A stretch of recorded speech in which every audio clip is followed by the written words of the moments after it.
তুমি এখন এখানে এসছো, ঠিক আছে, প্রচুর কাজ বাজ করেছো, এখনই যদি তোমাকে জিমে গিয়ে বলি ট্রেনিং করবে চলো আমার সাথে, 200 কেজি দিয়ে মারবে, তার আগে তোমাকে ওয়ার্ম আপ করিয়ে নিলাম, তুমি কি পারবে করতে? আমি এলাম গোয়া থেকে ঘুরে, আমি ঘপ ঘপ করে মেরে দিলাম 20 কিলো 25 কিলো একসঙ্গে দিয়ে। আমার শরীর গরম নয়, ঠান্ডা শরীর, আমার চোট লাগবে, আর চোট লাগলে জান না। জলের ইনটেক সেই নিয়মিত, এরপর 3-4 দিন থেকে পানি ড্রাই হয়ে থাকে, শরীর পুরো মানে ডিহাইড্রেটে পড়ে থাকে। সেই সময় যদি একটু মানে অগ্রাহ্য করে আমি যদি খাবার লোড করতে যাই, তাহলে আমার এইসব অ্যাক্সিডেন্ট হতে পারে।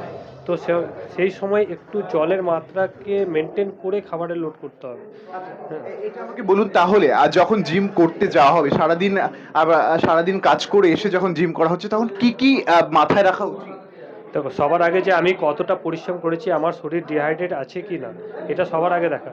যদি ডিহাইড্রেট থাকে, তাকে একটু জলের পরিমাণ দিয়ে একটু নিজের শরীরটাকে সুস্থ করে বাড়িতে ফেরার পর 1 ঘন্টা নিজেকে রেস্ট দিয়ে জল ইনটেক করে এনার্জিটা ক্যারি করে ওকে জিম যাওয়া উচিত।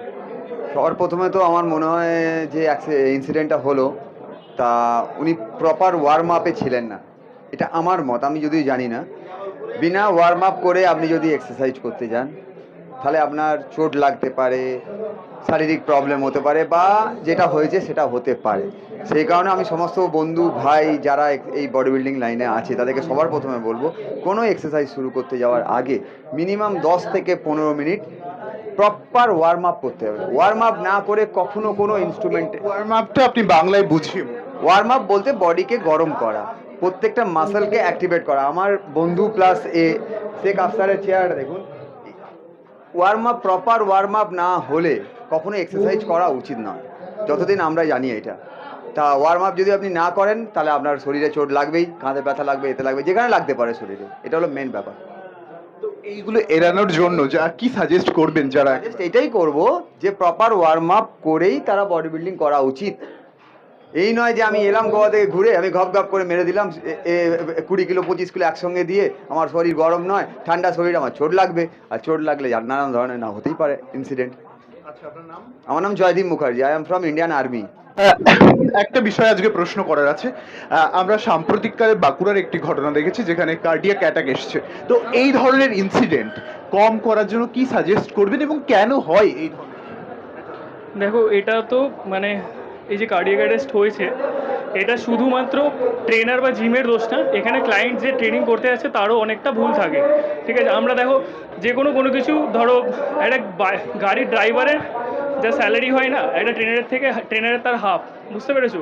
তো যদি তুমি সার্টিফাইড ট্রেনারের কাছ দিয়ে ভালো খরচা করে নিজের শরীরের পেছনে ইনভেস্ট করো, তখন তুমি ভালো জায়গায় ওয়ার্কআউট করতে পারবে, ট্রেনিং করতে পারবে, আর তোমার যে এই রকম টাইপের কোনো রিস্ক থাকবে না। তো অবভিয়াসলি খুব দরকার, ঠিক আছে, ওয়ার্ম আপ, মোবিলিটি, স্ট্রেচিং, এগুলো খুব দরকার আমাদের জন্য।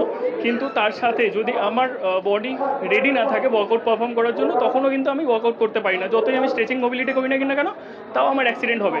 কারণ ধরো আমি পুরো সারাদিন, ধরো তুমি এখন এখানে এসছো, ঠিক আছে, প্রচুর কাজ বাজ করেছো, এখনই যদি তোমাকে জিমে গিয়ে বলি ট্রেনিং করবে চলো আমার সাথে, 200 কেজি দিয়ে মারবে, তার আগে তোমাকে ওয়ার্ম আপ করিয়ে নিলাম, তুমি কি পারবে করতে?